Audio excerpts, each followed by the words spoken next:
Hi! In this video, I'm going to be talking about Superior Drummer 3 from toontrack. I've owned this program for a few years now, and I'm going to give you a general overview as well as share some of the things that I've learned by using it.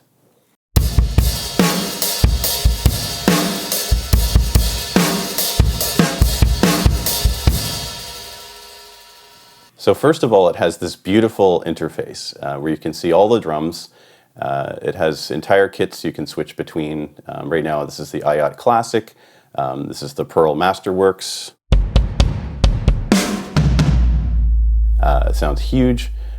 You can switch out all the individual elements like the snares and toms and kicks, whatever you want. It's endless mixing and matching. This is separate from the mixer settings, so you can set up the mixer how you want it and then switch out the drums or the drum kits like I am doing here, and it doesn't affect the mixer. But for example, if I went to these drums and mixer presets, it will completely change the mixer, which may or may not be desirable depending on what you're going for. So here I'm going to load my default project from the File menu, which is my sort of starting point that I use for most things. So it's an IOT kit, and I've got the mixer set up how I want. And that's a cool thing about the projects that you can save within Superior Drummer is the mixer settings and the drum choices are retained. So this is a way that I can hit the ground running, and I find this a very useful feature. So beyond the stock Superior Drummer 3 elements, I have a number of kits that I've bought separately as expansions, libraries. So from EZDrummer and SDX is the Superior Drummer one. So for example, this is hip hop, which has a whole bunch of really cool stuff in it, like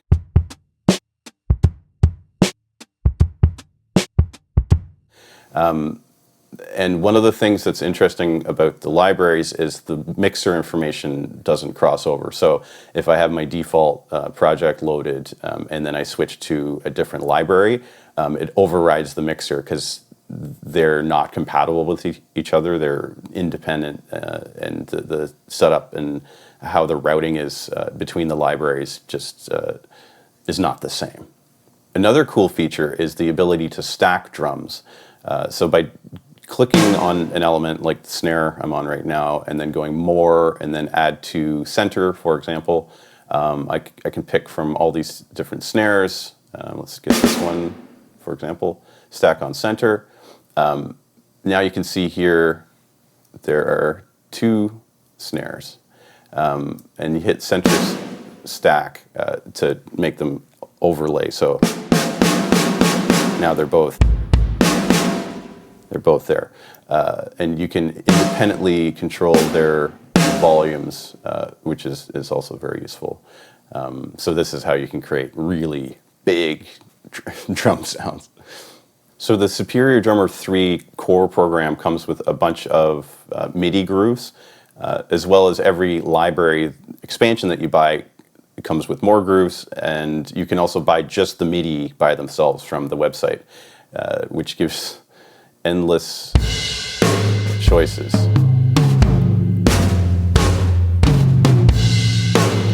So what I've done is created, let's see here. This is just a random Walking on the Moon by the Police. So I created my own grooves. Giant steps are what you think,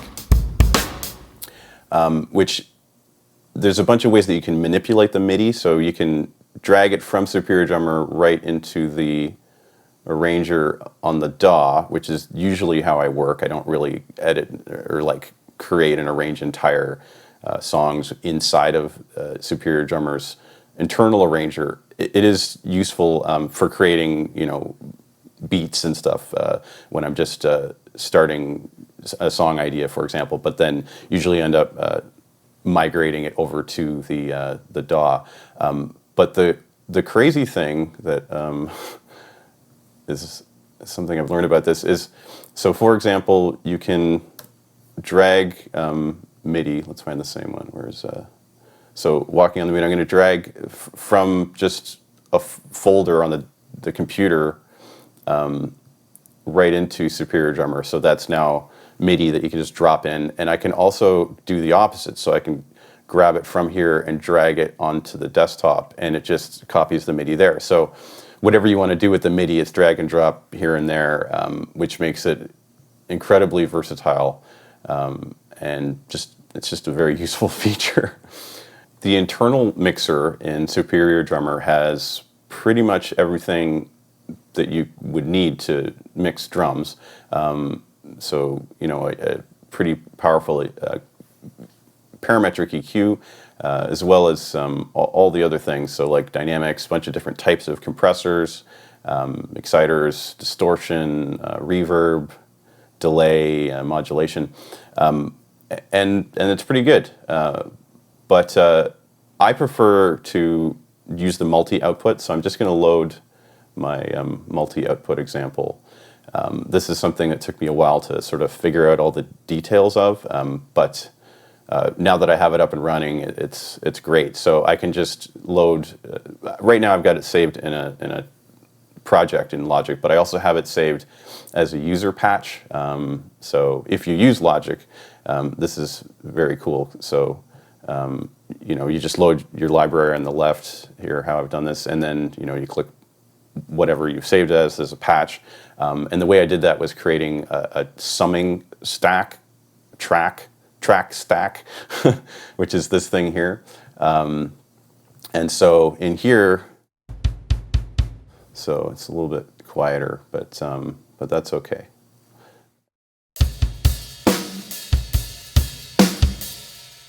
So now I'm able to use all of my favorite plugins in Logic. So this is an SSL channel strip, and I've got the Lindell from Plugin Alliance, and so really like this is awesome, and I really have no limitations on what I can do to the drum mix by using this multi-output. A very powerful feature within Superior Drummer is the bleed from instruments that is on every microphone. So, for example, the room mics, like the ambient mics and overheads, that kind of thing, have bleed from the kick and the snare if you want or not. And so for a while I was trying to figure out why the drum sounded so like out of control, and that's because I had all the bleed turned on from everything and everything. So for example, I'm just turning off the kick and snare and the ambient mic.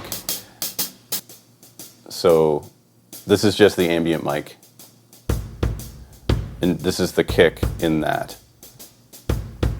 So that's the kick and the snare, which are kind of panned, which is interesting, but you may or may not want that in the full mix because it takes up a lot of space. The more that gets stacked, especially if you have like multiple ambient mics turned on. So for example, let's turn off that. And let's see what's going on in the hi-hat. Does it have bleed? So the hi-hat has nothing bleeding into it, so it's going to be just the hi-hat by itself.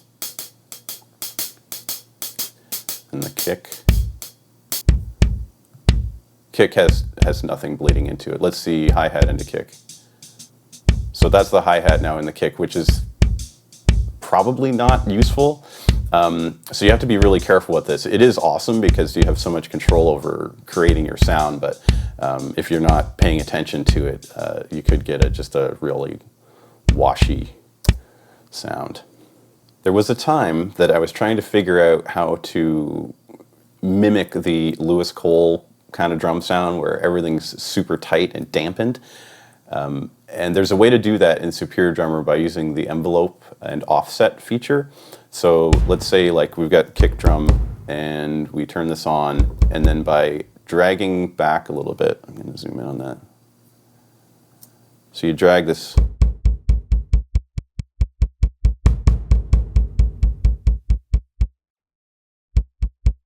And there you go, it's really tight. And so you can do this to whatever you want. So I can do the snare. That snare is insane.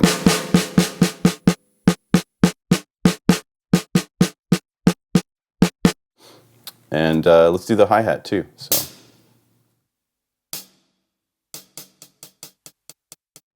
So now with this, that's really weird, but that's the kind of idea, right? So you just get just the attacks and very little decay. This might be like too extreme, but if you do it right, it can really help if you're going for that kind of tight, dampened sound. So something I had a major problem with when I was first using the program is that I'd get cymbal chokes. Some of the cymbals are meant to be choked, like it's kind of built into the sound, but other cymbals have this nice decay to them. And for the most part, I want the cymbals to ring out. I don't want choked cymbals. But when I was using the pad controller, for some reason, it would randomly choke, even on the cymbals that I thought were the ones with the long decay. And what that is Aftertouch. So on each cymbal, you have to go in and you have to show it here. So show, and then choke, mute, trigger, and then it's here now at the bottom. And Aftertouch is a feature that you have to turn off. So we can go to each one and turn off the Aftertouch. So I think you can see down here what I'm doing. It's even on the ride cymbal, Aftertouch, Aftertouch. So now Aftertouch is turned off on all the cymbals, and the cymbals that still have choke built into them still have it, but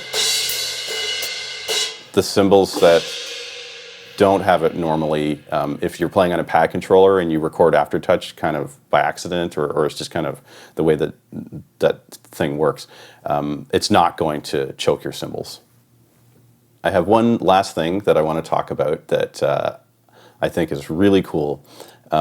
So when I was first using the program, I thought, oh, I got to use the pad controller because I'm finger drumming, and you know that's the way to get the sound. And for a certain extent, that is the right way to do it because of the doing drum rolls and stuff like that is harder on a keyboard. But I've got my keyboard here in front of me, and the reason is the articulations that go to the left and the right of that little block of 16, because you've got the 16 pads on the pad controller, which is only a very small snapshot of what the key mapping is across the whole keyboard.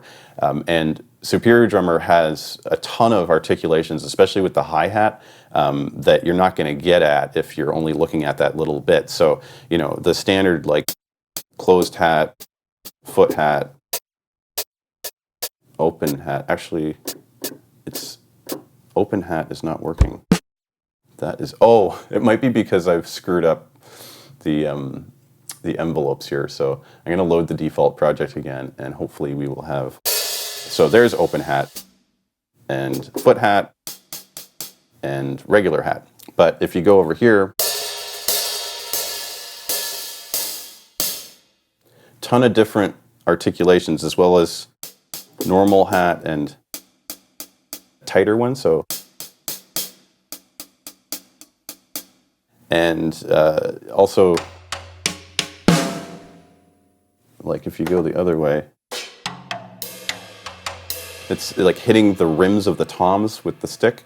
So all that stuff is here. So I might start something on the pad controller, and then once I've got the basic like groove happening and it feels good, I'll go over to the keyboard and sort of start messing around with moving things to different articulations to make it sound like a real drummer played it, give it a lot more life, So anyways, that is my Superior Drummer 3 overview.